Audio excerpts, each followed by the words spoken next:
see if the live stream is going to work.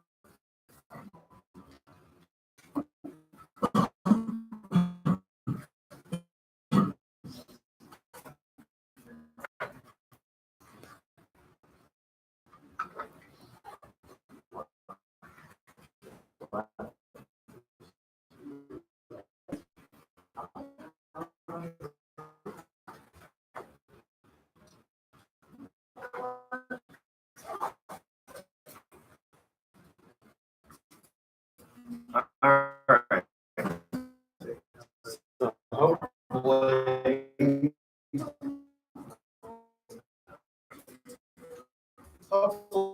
the live stream is working.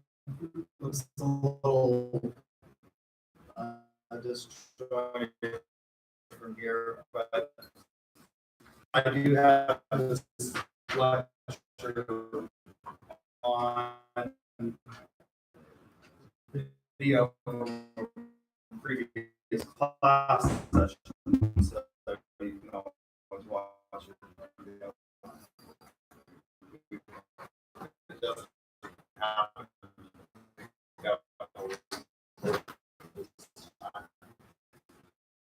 So today we're talking about prospecting. Chapter 7. And your text tells you, and I agree with me from psychological standpoint, used to is the hearing no and the rejection that you experience.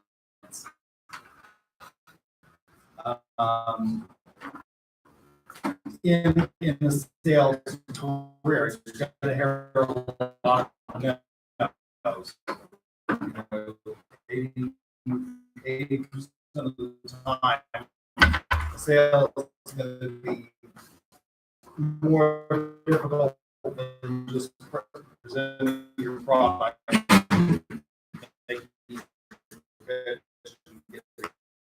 Sale.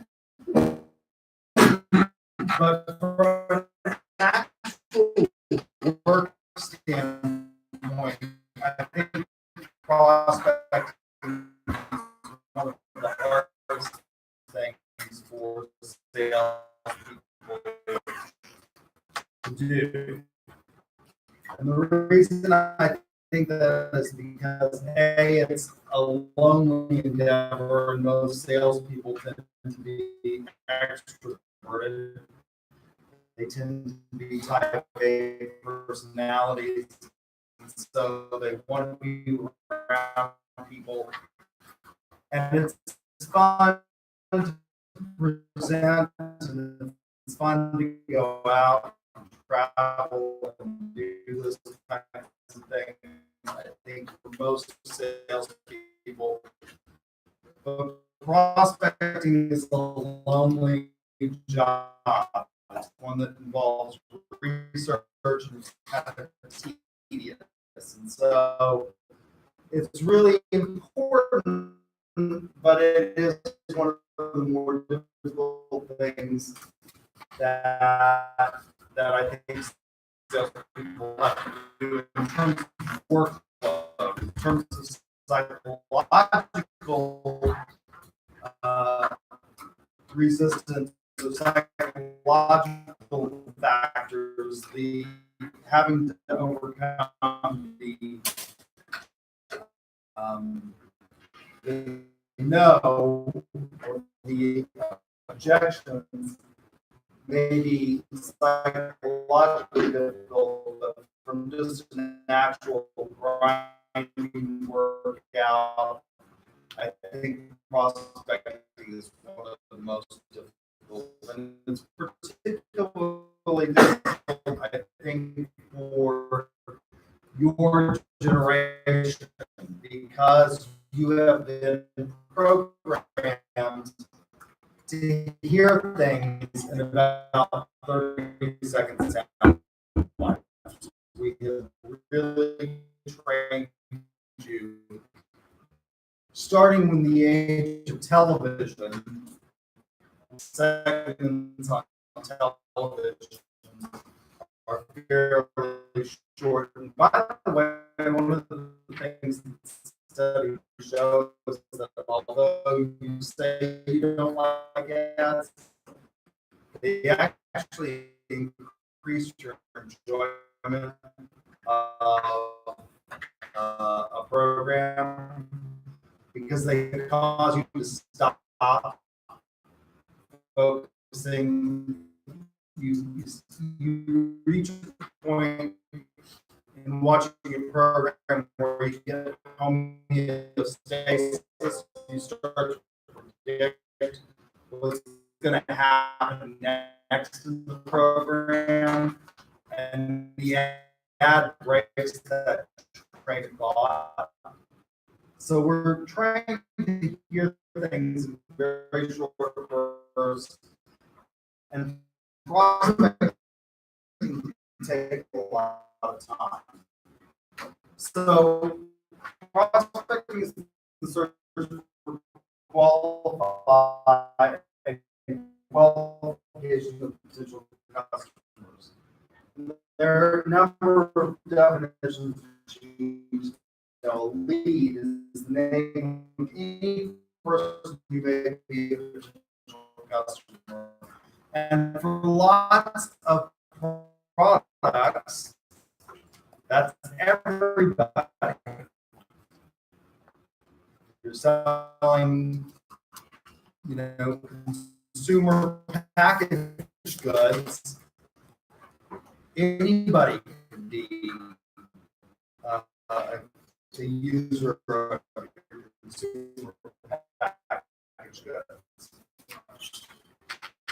But the prospect is a person who wants or needs your product. And a qualified prospect is one who actually wants and needs the product, can afford it, and is the decision maker. Now let's think about this in terms of like UCO as an example. Again, one of the things that I think for exam purposes that you should do is you should make these concepts practical to your everyday life. So if you're thinking about, and there's questions on the exam regarding what's a lead, what's a prospect, what's a qualified prospect, think about how you can relate it to your own life. So let's think about computer monitors. This monitor. I may need a monitor for this classroom. Let's suppose that the monitor in this classroom gets stolen. So I'm a lead. I may be a potential customer for the monitor. I may actually want the monitor because it's been stolen out of the classroom. But am I qualified prospect for the monitor? Well, do I have the ability to buy a monitor? Monitors are pretty cheap. I remember the first computer my mother bought for a real estate company. It was an IBM PC.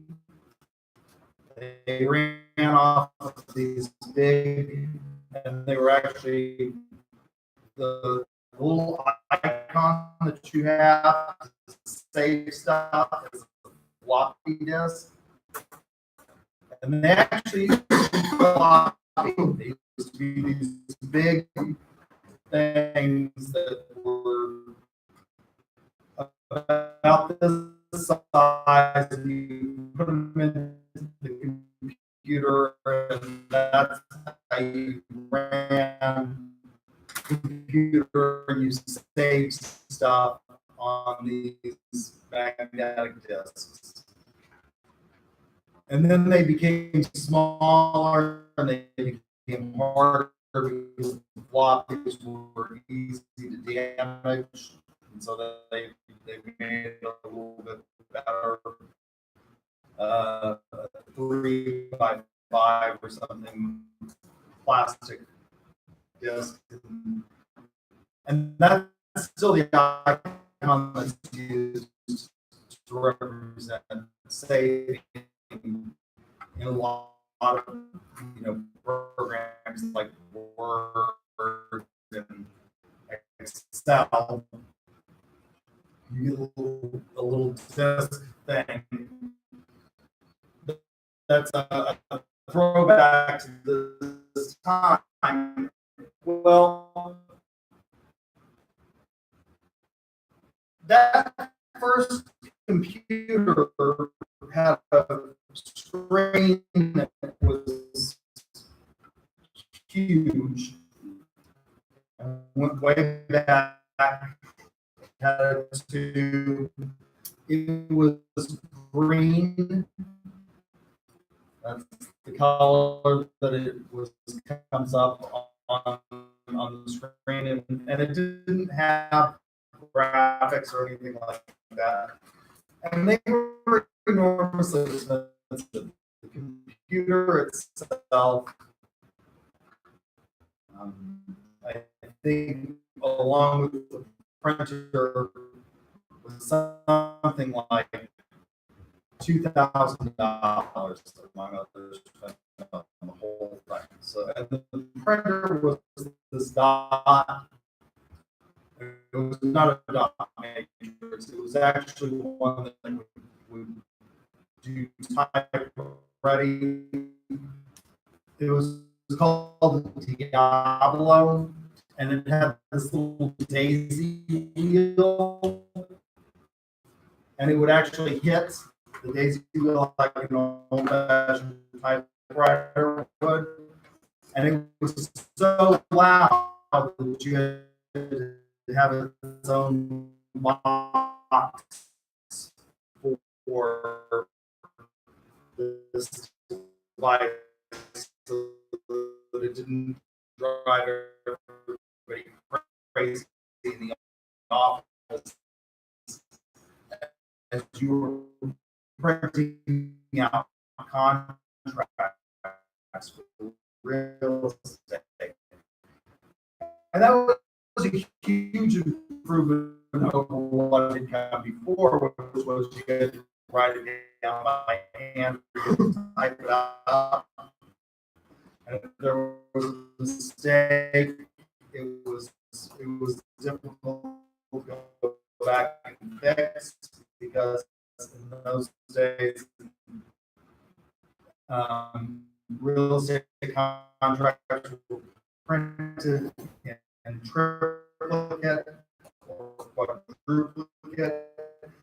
They actually had these things called carbon papers that went between them, which is where the CC comes from. That stands for carbon copy. We still use that email, the initial, we don't actually make carbon copies anymore. And my point is that monitors are really expensive. So I could probably afford this monitor for this classroom, but can I just go out though I need it because it's stolen from the classroom, even though I want it,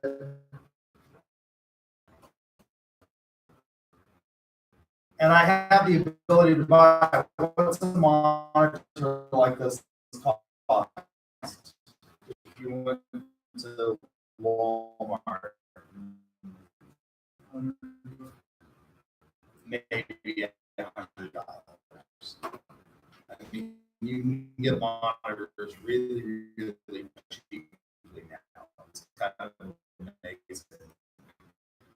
So they've gone from being this big thing that had green dots on the screen to something that actually you could play video on, and it's got the resolution of a television set. They're a lot better than they were in the past, but I'm not a qualified prospect because in order to purchase something for the university, you have to do what? You have to be the decision maker. And with regard to purchasing actual monitors for classrooms, I may need it, may want it, may even have the ability, but I don't personally, I can't buy things for the university. That has to go through a competitive bid process. We buy monitors in large numbers. So we go through a state bidding process. And so I'm not actually a qualified prospect. Cultivating your prospects. Some leads are not ready, but can be developed in time as they grow, as businesses expand, particularly in the business context. They may be able to be cultivated. Somebody who's not a lead today or not a qualified prospect today may become one as time goes on.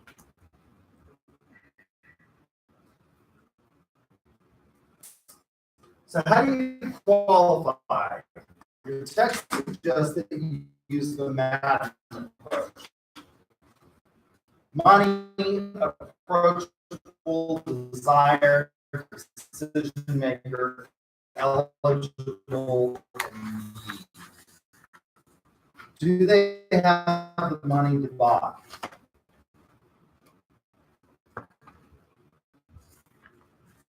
If you are suffering from HIV in certain parts of the world, you may need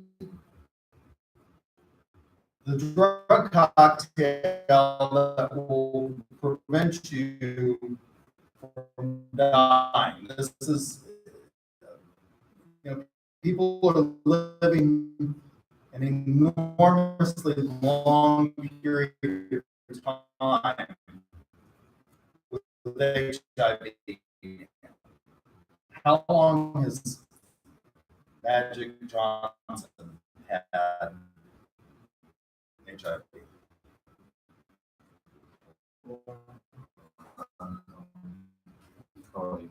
Probably longer than any of you have been alive.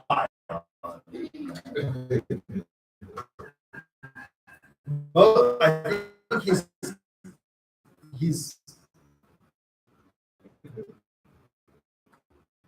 had it for almost 30 years. Yeah. I mean, maybe wrong, but it's been a long time. Most of you were born after you contracted the illness.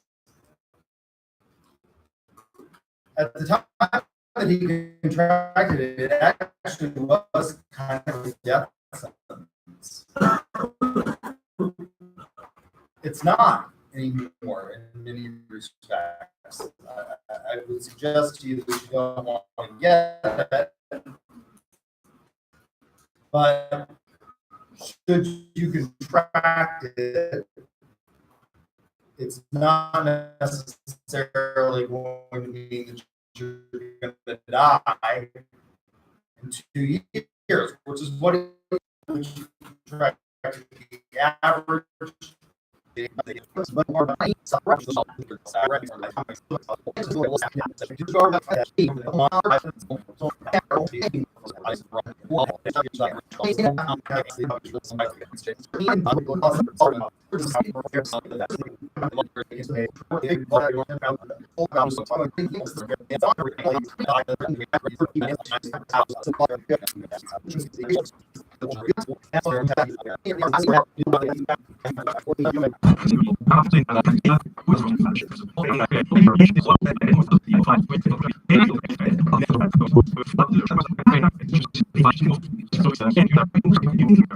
you link back to the face? And the answer is yes, we can, and we did. Of course, the accuracy keeps getting worse.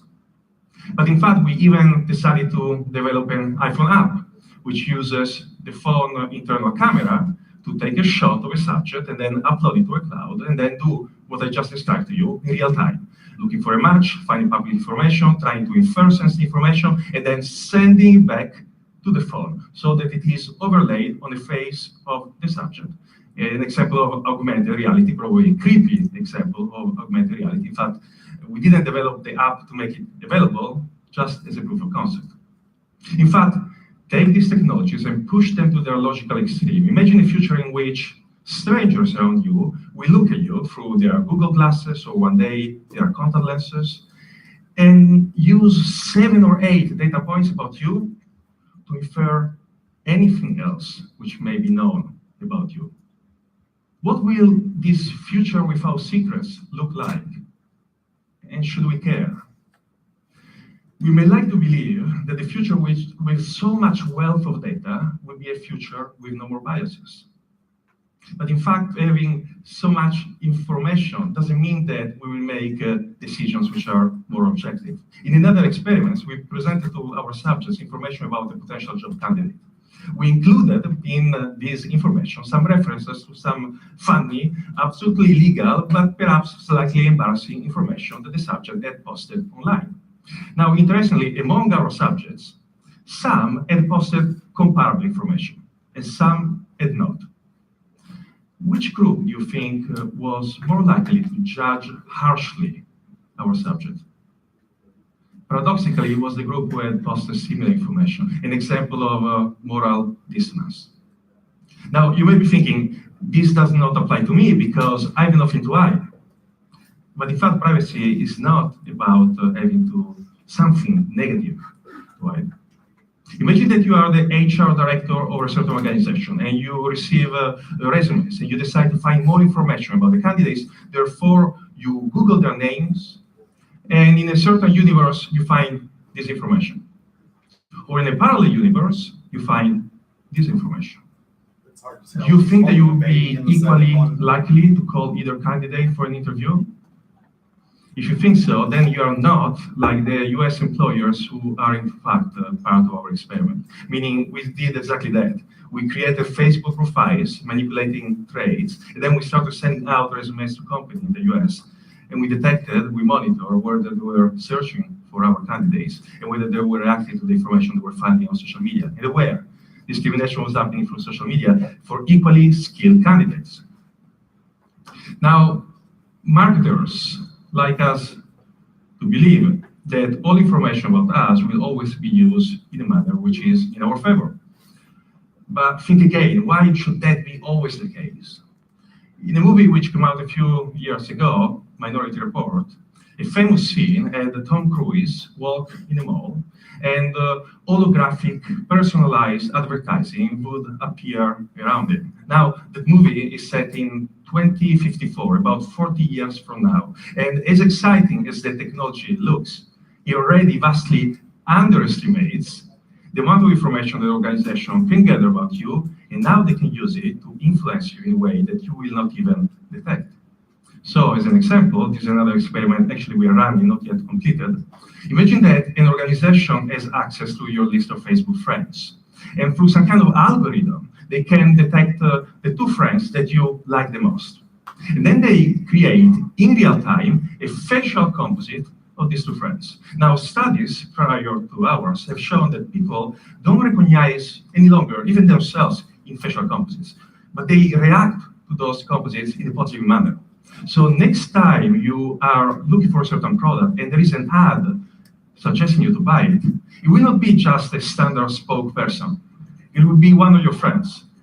And you will not even know that this is happening. Now, the problem is that the current policy mechanisms we have to protect ourselves from the abuses of personal information are like bringing a knife to a gunfight. One of these mechanisms is transparency, telling people what you're going to do with their data. And in principle, that's a very good thing. It's necessary, but it is not sufficient. Transparency can be misdirected. You can tell people what you're going to do, and then you still nudge them to disclose arbitrary amounts of personal information. So in yet another experiment, this is one of the students. We asked them to provide information about their campus behavior, including pretty sensitive questions, such as this one. Now, to one group of subjects, we told them only other students will see your answers. To another group of subjects, we told them students and faculty will see your answers. Transparency, notification, and sure enough, this worked. In the sense, the first group of subjects were much more likely to disclose than the second. It makes sense, right? But then we added the misdirection. We repeated the experiment with the same group, this time adding a delay between the time we told subjects how we will use their data and the time we actually started answering the questions.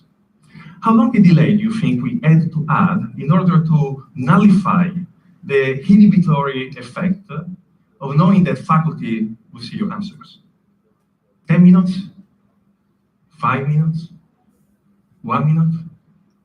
How about 15 seconds? 15 seconds were sufficient to have the 2 groups disclose the same amount of information, as if the second group now no longer care for faculty reading their answers. Now, I have to admit that this talk so far may sound exceedingly gloomy, but that is not my point. In fact, I want to share with you the fact that there are alternatives. The way we are doing things now is not the only way they can be done, and certainly not the best way they can be done. When someone tells you people don't care about privacy, consider whether the game has been designed and rigged so that they cannot care about privacy. And coming to the realization that these manipulations occur is already halfway through the process of being able to protect yourself. When someone tells you that privacy is incompatible with the benefits of big data, consider that in the last 20 years, researchers have created technologies to allow virtually any electronic transactions to take place in a more privacy-preserving manner. We can browse the internet anonymously. We can send emails that can only be read by the intended recipient, not even the NSA. We can have even privacy-preserving data mining. In other words, we can have the benefits of big data while protecting privacy. Of course, these technologies imply a shifting of costs and revenues between data holders and data subjects, which is why perhaps you don't hear more about them. Which brings me back to the Garden of Eden.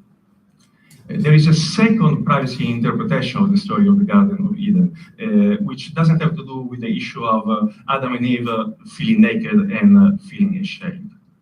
You can find echoes of this interpretation in John Milton's Paradise Lost.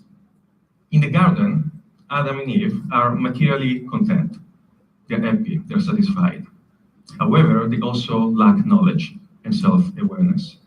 The moment they eat the aptly named fruit of knowledge, that's when they discover themselves. They become aware. They achieve autonomy. The price to pay, however, is leaving the garden. So privacy, in a way, is both the means and the price to pay for freedom. Again, marketers tell us that big data and social media are not just a paradise of profit for them, but a garden of Eden for the rest of us. We get free content, we get to play Angry Birds, we get targeted ads. But in fact, in a few years, organizations will know so much about us that we'll be able to infer our desires before we even form them, and perhaps buy products on our behalf before we even know we need them. Now, there was one English author who anticipated this kind of future where we would trade away our autonomy and freedom for comfort. Even more so than George Orwell, the author is, of course, Aldous Huxley. In Brave New World, imagine a society where technologies that we created originally for freedom end up coercing us. However, in the book, he also offers us a way out of that society, similar to the path that Adam and Eve had to follow to leave the garden. In the words of the savage, regaining autonomy and freedom is possible, although the price to pay is steep. So I do believe that one of the defining fights of our times will be the fight for the control over personal information. The fight over whether big data will become a force for freedom rather than a force which will hiddenly manipulate us. Right now, many of us do not even know that the fight is going on, but it is, whether you like it or not. And at the risk of playing the serpent, I will tell you that the tools for the fights are here, the awareness of what is going on, and in your hands, just a few clicks away. Thank you.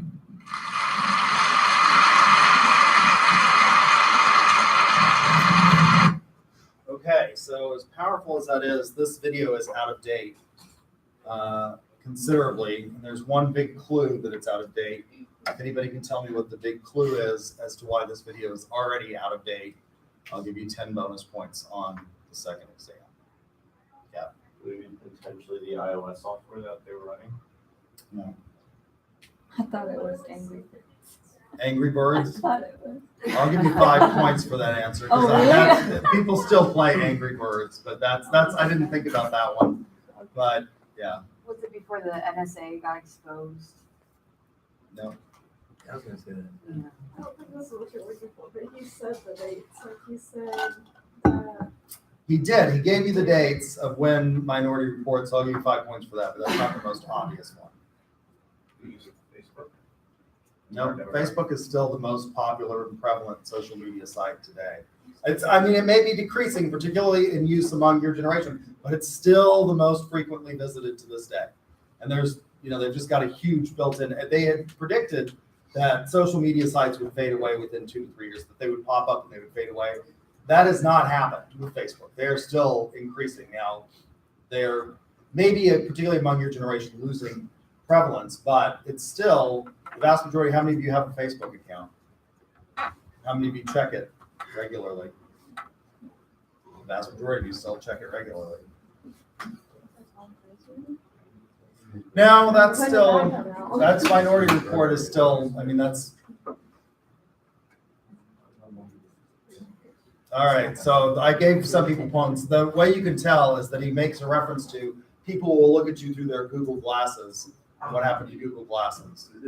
When did Google Glasses come out? Like 7 years ago. Google Glass. It was not glasses. Google Glass. He said glasses. It was about 6 years ago, and they never made it off. They never got out of beta testing because people found them creepy, and so they just pulled the product. I think they should have rebranded. In my opinion, Google should have rebranded them. They could have used them as a very cheap way of police having body cameras. And one of the things that would have been great about it is that you would see where the officer was actually looking as they're shooting. Body cameras now are, the vast majority of them are manufactured. They're enormously expensive systems to have.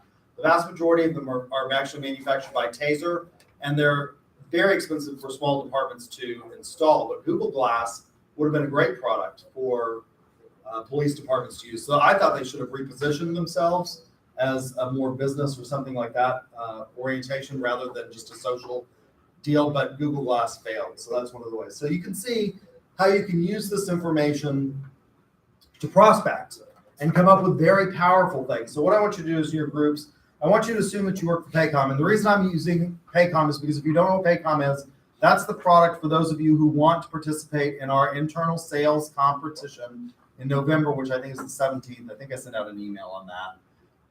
I will replace one grade with a full 100 points, one of your test grades with a full, if you participate in the internal sales competition. And we will use Paycom as the product. So I want you to get familiar with Paycom. So using the information on prospecting, the lecture, the text, the Keister video, identify a company in one of the Metroplex cities. For example, you can use Oklahoma City, Guthrie, Edmond, Piedmont, Tacoma Park, Nichols Hills, the Village, Dell City, Norman, Moore, Midwest City, Yukon, Mustang, or El Reno. And then find a company that no one has any connection to you in your group. You can't use one that you already worked for. In the past, I didn't come up with a group that they work for. You can't have any intimate knowledge. This means you can't use a company that you work for, that your parents work for, that your best friend owns, things like that. So find one that nobody in the group really knows. And once you found a company to target for Paycom that you think would be a good source. Now, Paycom provides payroll services for all sizes of business. And primarily, ADP is the biggest player in this field. Those are the ones that do the larger businesses. But Paycom has been very successful in going after those mid-range, small to medium-sized businesses with 5 to 50 employees. So once you've identified a target, use the web to identify who you'll need to talk to and how you'll qualify the prospect using the Madden approach. And then based on the identification, you need to write something in here. I made a mistake. It's the second time in history that I've made a mistake, and so you can write it down. Based on the identification of the decision maker, decide what their social style is and how you decided that. So how you decided that, not just what their social style is. That's what I want you to know is how. And justify your answer, and also decide which vowels type you think the decision maker is, and justify how you determine that typology. And then you should submit your answer to D2L in narrative form. So you should have like an introduction. We've decided that this company would be a good prospect for Paycom because they have approximately this many employees. We figured that out by looking at, and this is the decision maker. And I'm going to give you the rest of the hour to do that. I'll give you the bonus points for those of you who got bonus points today. And also, if you did the VAL survey and you can show me proof of that, I'll do that as well at this time. And then you'll have the rest of the hour to work on the prospecting, and we'll talk about your answers on Thursday. So I'm going to stop the live streaming and then let you get your groups. If you got bonus points today, so there's 1, 2, 3, I think. And then if you did the VAL survey, come up and I will give you points for that.